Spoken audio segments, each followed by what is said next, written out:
All right, for those of us just joining now, this is a special show for the Jimmies. We're playing Mixie Wixie. That just ended with the outro, and now we're gonna continue on to the second portion. But before that, this is WVOF 88.5 Fairfield University Radio, and this is Album Rock Radio. So now we're on to the second half of the show, the interview. As we said before, the interview will be live streamed on YouTube, so if you'd like to watch the live stream, you can find the link on the Jimmy's Facebook page at facebook.com/thejimmies1.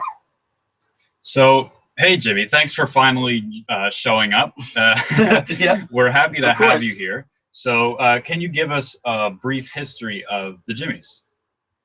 Well, you see, basically, freshman year of college, I met you two great fellows, and then we decided, like, hey, we can play some music sometimes together and record it.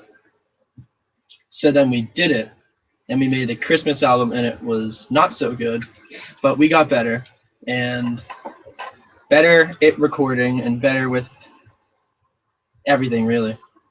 And yeah, that's the history of the Jimmies, I guess. Do you have anything else to say? I don't know. I heard you guys, well, we recorded the last album under pretty unusual circumstances, especially the drum tracks. Can you tell us anything about that? Oh, yeah. We didn't have cymbal stands, so with the drum tracks, we had to take a big chalkboard and get twine and tie the cymbals. Don't forget duct and tape. Hang it. Oh, and duct tape, and hang it from like the chalkboard, like tilted, and just like it was just basically suspended cymbals, and they fell a lot, and it took a long time to set that up and make sure it was good. And yeah, and the drums, yeah. Not to mention the fact that it was during finals week, so there were quite a few people not so happy about what was going on. Like the girl that lived right above. We really only had time to, record each drum track maybe once or twice on the album. So the couple of mistakes that you probably heard through there, we didn't really have time to do much else. Yeah, so give us a break.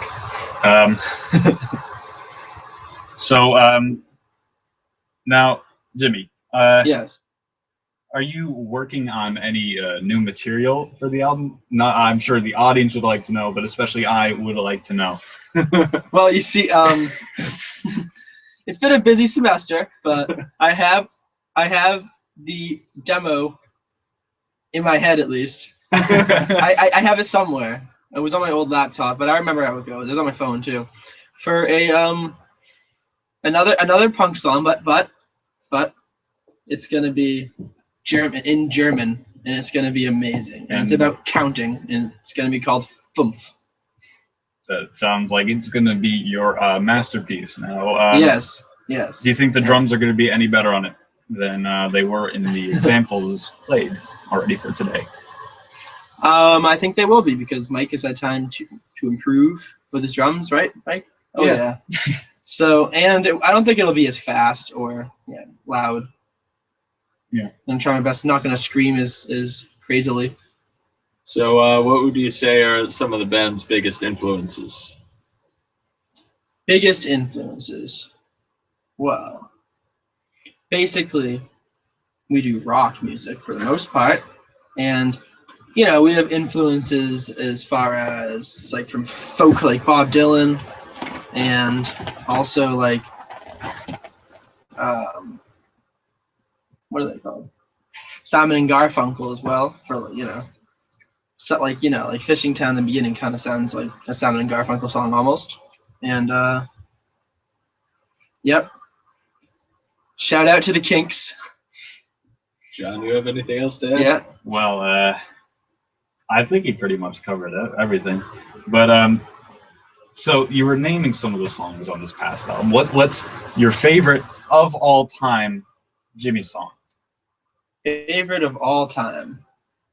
And can you, once you figure that out, can you tell us anything about it? Okay. And my favorite song will have to be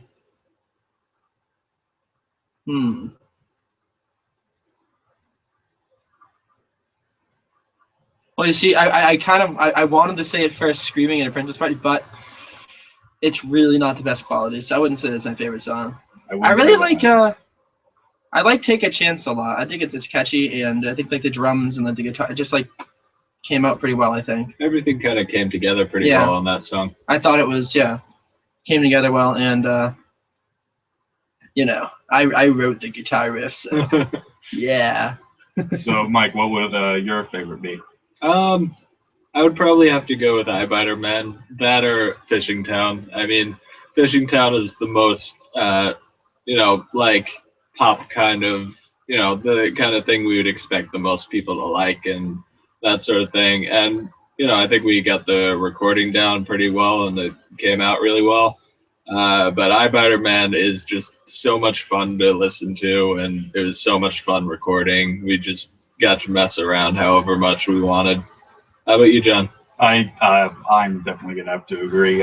It's been a personal dream of mine. Someday, I will get to perform Eye Biter Man live, and let's just say it'll be a quite amazing. So that is my answer. Eye Biter Man forever. Yeah. All right, I also so enjoyed those songs. Jimmy, how did you decide on the name, the Jimmies? I think that was kind of a group effort on that one. I think at first when we were doing the Christmas stuff, we just thought like, oh, let's just take Christmas songs and put like my name into it and like make it like, like Jimmy Baby instead of Santa Baby. So we're like, yeah, let's just be the Jimmies and just like do stuff like this for fun. And then it just kind of stuck because we just didn't decide to make a different name. Also, I think part of it was we just couldn't come up with a creative band name, and we decided at first to call our music the Jimmies, and then we just kind of got stuck with that eventually. Yeah. Yeah. Yep. So what is your usual songwriting process, Jim? I personally would like to know this as well. My songwriting process. Yeah. I basically come up with some kind of thing on the guitar first. What? Go ahead. I'm sorry. I come up with something on the guitar first, and then after that, kind of talk to Mike or something and try to figure out like, oh, what kind of song could this be? Like, what kind of lyrics should like be written for this? And since I'm not the best at writing lyrics, you guys have been a big help with that. And yeah, that's pretty much my songwriting process, I guess. All right. I think we're gonna take a quick break, and we're gonna show you guys actually the first sneak peek of a new song that's gonna be on our album. We call it Disposable.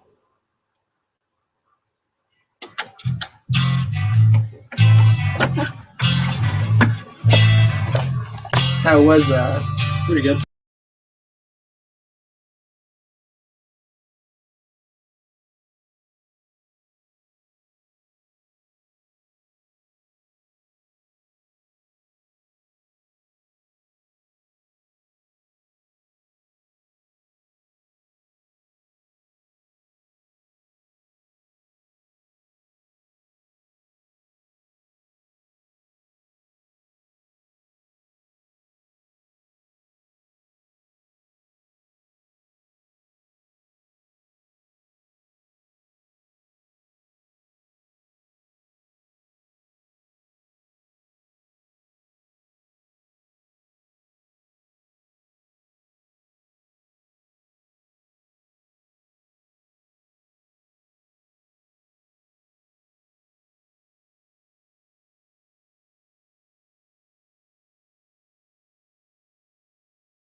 I really like that song a lot.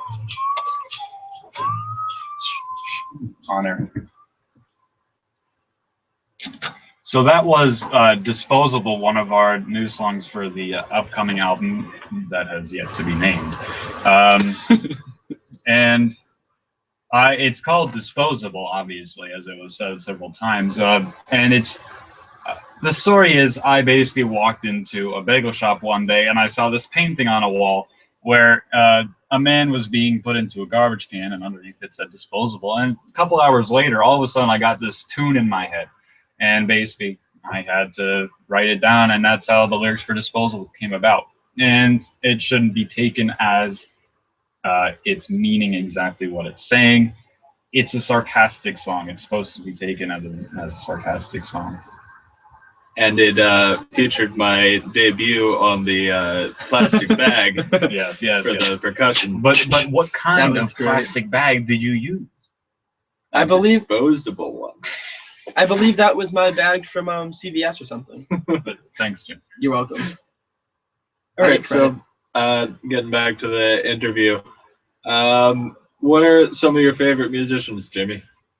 I'm gonna have to say my number one band is Led Zeppelin. I like the Kinks a lot now that I've started listening to them. You're very welcome. Thank you very much, John. I like just like grungy, punky stuff. I like Nirvana a lot. I like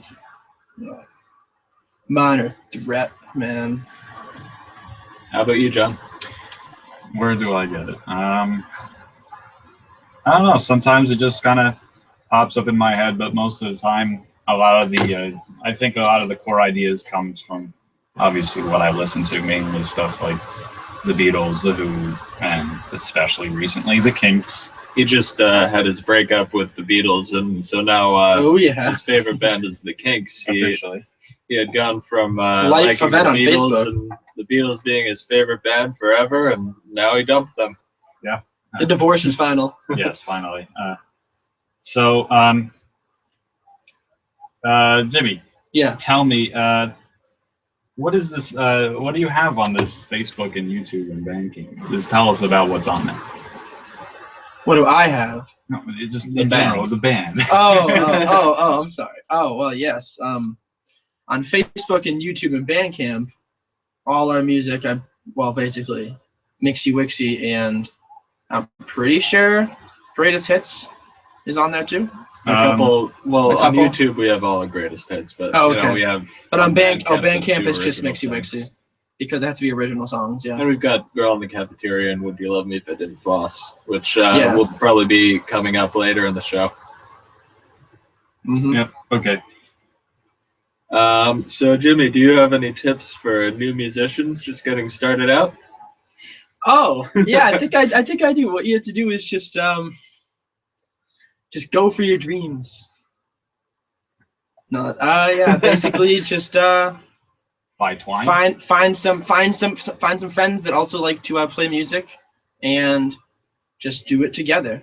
And invest in Twine, right? And invest in Twine. If you can't find cymbal stands that cost money that we need to now buy after spring break. And if one of your bandmates, brothers and sisters, don't bring a drum set, make sure it's Oh, yeah. very much so, just Yep. like that bandmate. Yeah, my brother and sister brought a partial drum set because they couldn't find the rest of it in the basement. So as you see, we don't have too many tips for a new band starting out, but I mean, if anyone else has some, then we'd be glad to hear them. Yeah. Yeah. So Jimmy, do you support returning to the gold standard?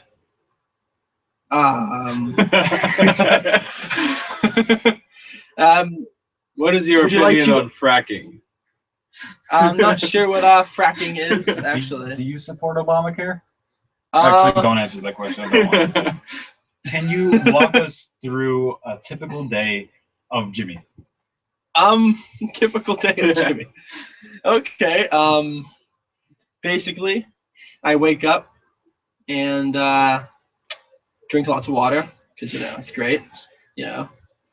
Go to my classes and basically just do some work and try to relax and think about music sometimes and listen to lots of music, of course. And how long would your typical shower time? What is the average time that you spend in the shower? Is it Oh, 3 okay. hours? I mean, that's what I've experienced from being your friend. Oh, really? No, basically, it takes only 5 to 10 minutes in the shower, actually. Yeah. Yeah. I'm just a slow mover. All right, we're gonna take a quick break, and you heard "Screaming at a Princess Party" in the original album. We decided we were gonna, try and make a little bit better.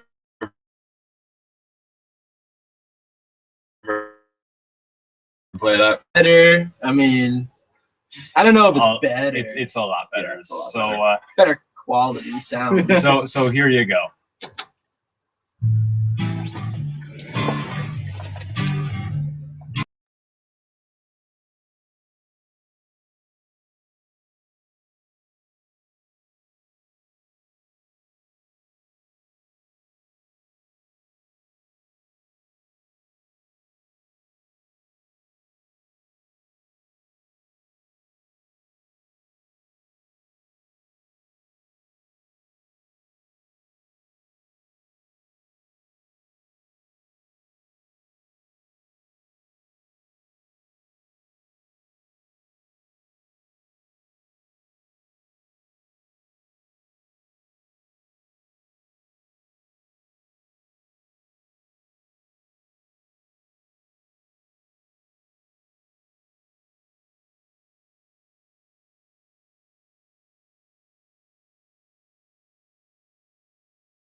Well, basically, my guitar setup is I'll use Mike's electric guitar if I'm gonna record some with his amp, which I'm not sure what it is, or else I'll just use my acoustic and record it with this mic that we have.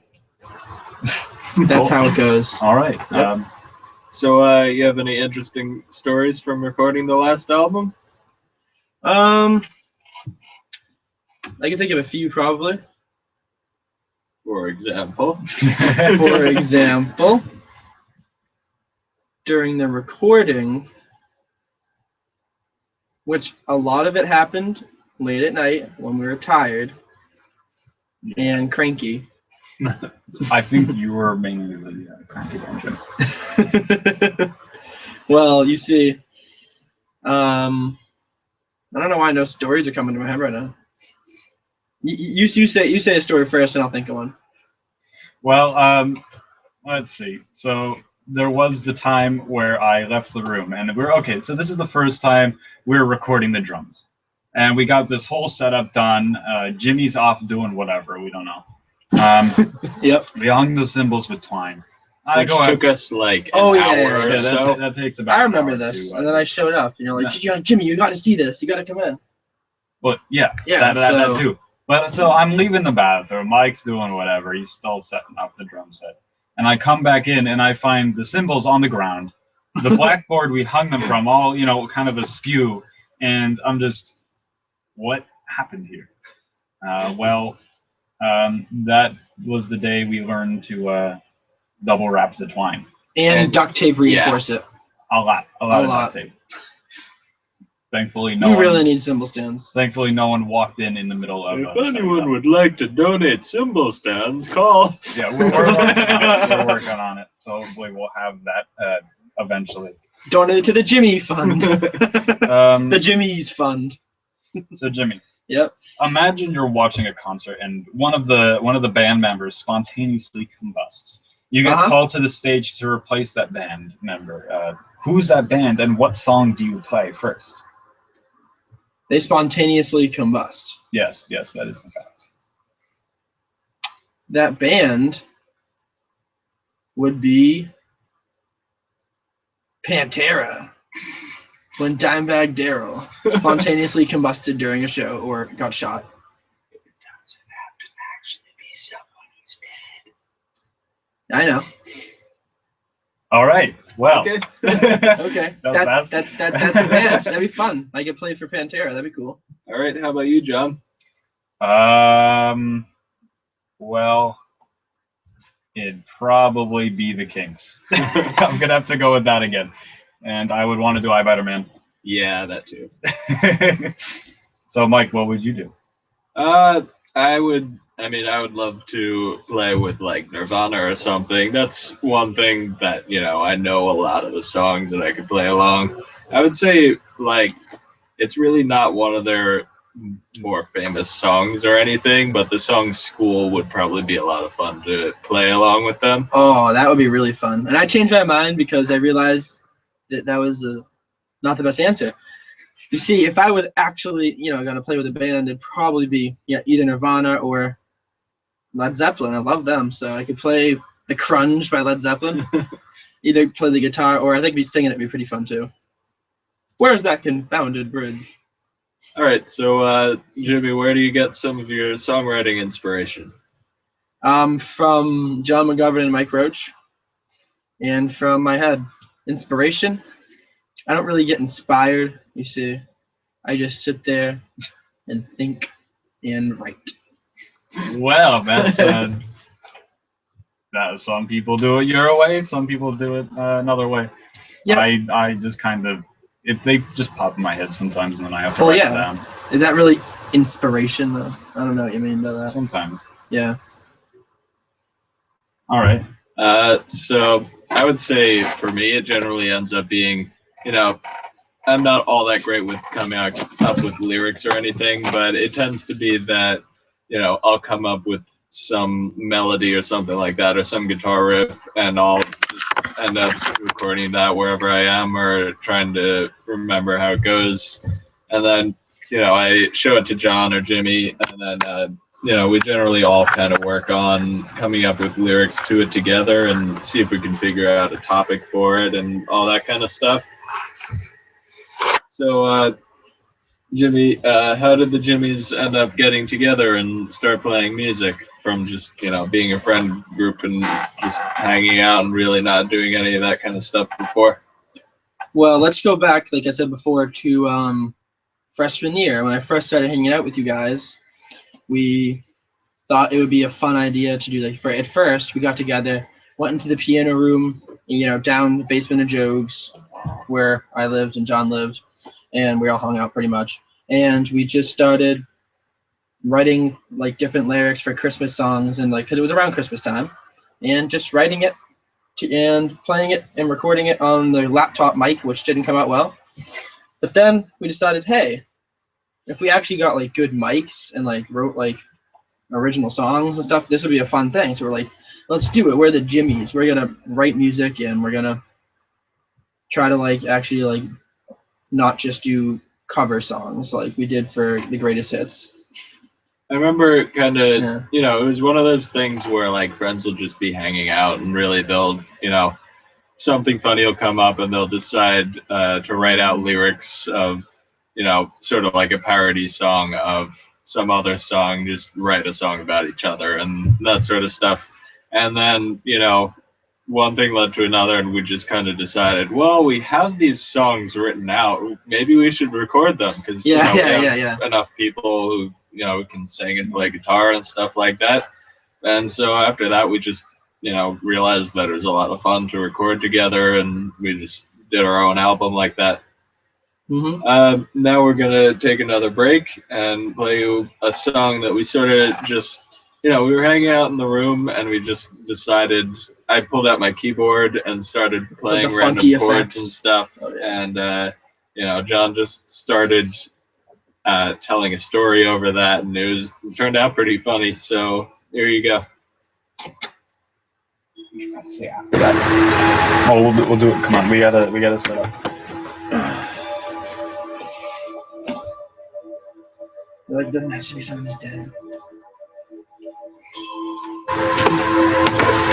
Really, all we have to do now is be talking right into the mic. So now what's after this?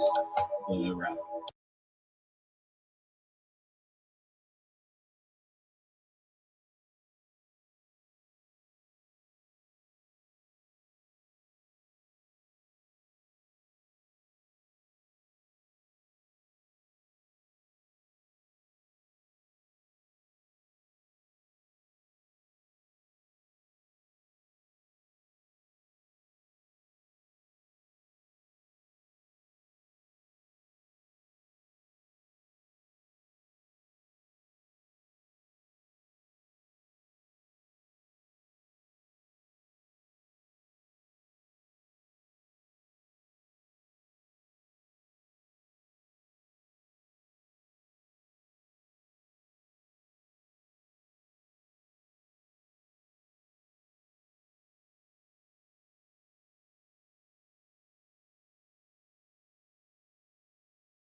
What's up, buddies? D-Rab in the house. Now I'm gonna show my homies all around the world how to get down with rap and hip-hop. Now it's time to rap. Yes, I'm a dentist, a tooth hygienist. I'm a lepus of the Oryctolagus genus. The plaque monsters run and hide when I busy up the monkey-loving fluoride.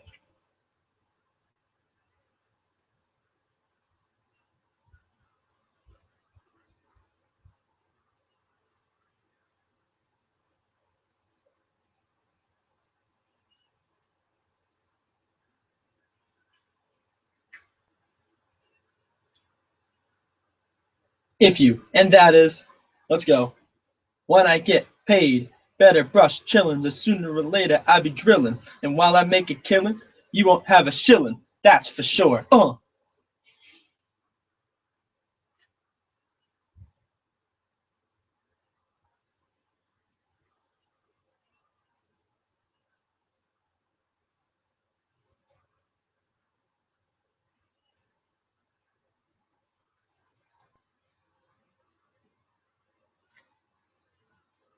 MC Govern.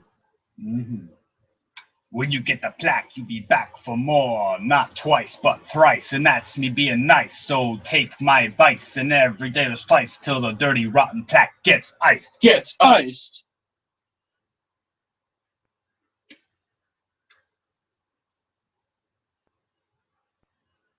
It was iced all right.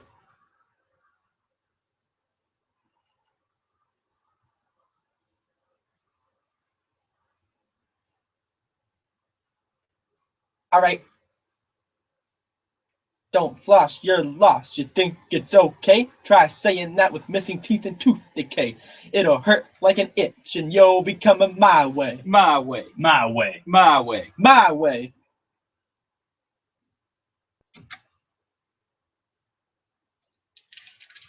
All right, so this one's going to be a minute so we can kind of get ourselves together. Wait, what? Or I'll find like a... Is it not recording us right now? No, not anymore. Why? So do we go back to the... Oh, yeah, that thing. I'm going to put us on commercial after this. Back to the interview after that? Yeah. Try and just bring up selling CDs and stuff. We'll say like, okay, now we're going back to the intro. We're going to have a short commercial break.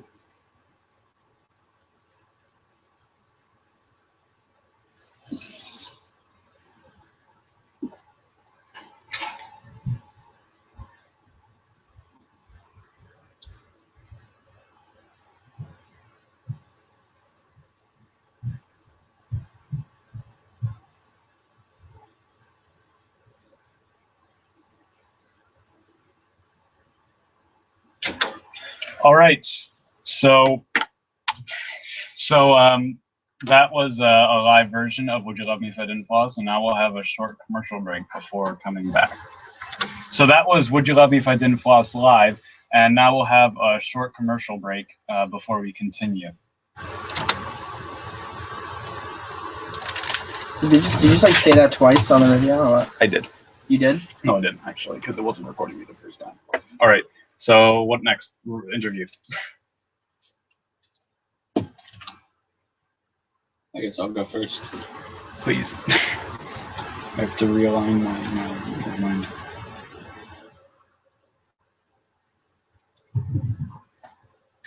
Right. All right, we're back.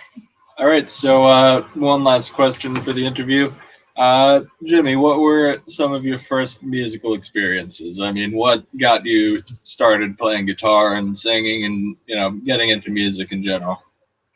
Well, I was always kind of into like, since my dad like introduced me to like some classic rock and like some metal, like Metallica was like the first thing I started listening to, and like Led Zeppelin, first thing I started listening to, and that's since like middle school I started listening to stuff like that. And then I know I always liked it, but I think I played clarinet for a little bit, but then I stopped doing that. That was pretty much it.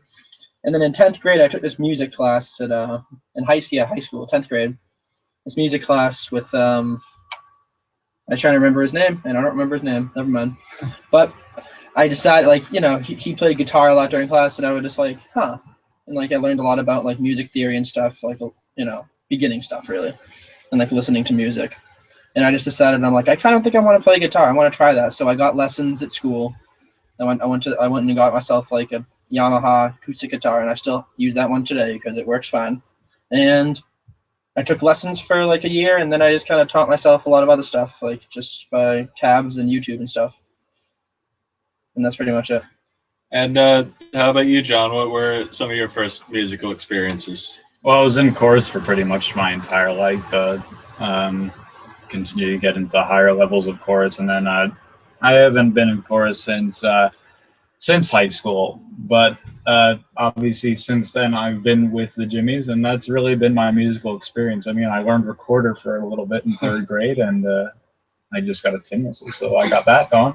Oh yeah. So, Mike, what have your musical experiences been as a music major? Oh gosh, give me like an hour long. Let's go. Well, I mean, you know, I started out probably third grade or so playing the saxophone in the school band, and I also sang in like the church choir in my school. And so, you know, for a while I just kind of did that. I never really played anything else, and eventually by like 7th or 8th grade or something, I quit playing the saxophone and didn't really sing in the choir anymore. And, you know, I took a couple of years and really didn't do much music or anything. And, you know, eventually I got a guitar for like a birthday or Christmas or something like that. And I figured I'd, you know, try and start playing. My dad plays guitar, so, you know, there were guitars lying around, so I would try, you know, picking them up occasionally and seeing if I could play something. But I mean, when I got my own guitar, it just kind of came naturally to me, and that didn't take too long to figure out. And then after that, really just any other instrument that was lying around, I would try and see if I could figure out how to play it. And one thing led to another, and I just ended up playing a couple dozen instruments or so. But I mean, now I really still try and stick with like the guitar and the bass and the flute and a couple of the other, you know, instruments I started out with, and then just add in a couple other stuff to play, you know, in the new Jimmy's songs. So, yeah. All right. So, Mm-hmm. so you're probably wondering, or hopefully wondering, how do I get Jimmy's music? Well, we have a couple methods of doing that. You can go on YouTube and you can listen to some of the stuff. And sometimes Mike and I play on the radio here. But on YouTube, you can look us up by the Jimmies. Usually you can find at least a Girl in the Cafeteria or Fishing Town Now. That's pretty high up there. And you can also go to Bandcamp, where you can download the music. And we have lyrics posted there and everything. And we have some of the other, the single from The Greatest Hits. And you can download it from there. And soon, probably by this weekend, we will have CDs for sale if anyone would like to buy them. Probably around $7. We have yet to discuss the price, but it will be established pretty soon.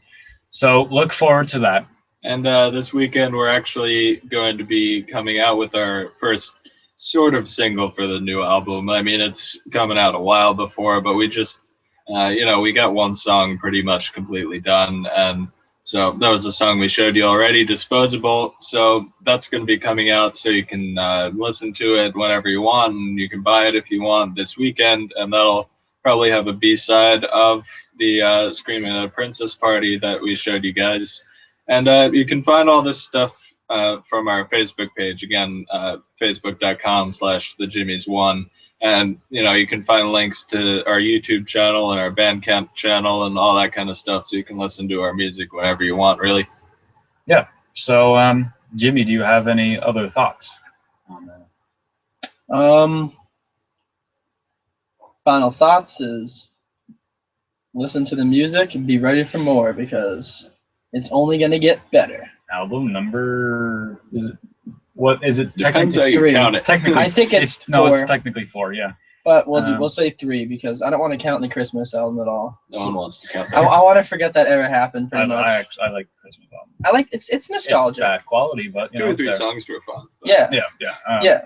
So now we're gonna play a couple songs, and while you're gonna listen to that, we're going to prepare to give you a little bit of a song I'm sure you've been dying to hear, and we're going to play it live here in the studio.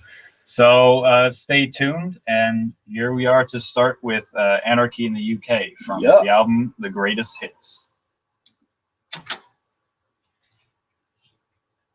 You gonna play it? Yeah, it's fine. Play it on the speaker. Yeah. Yeah.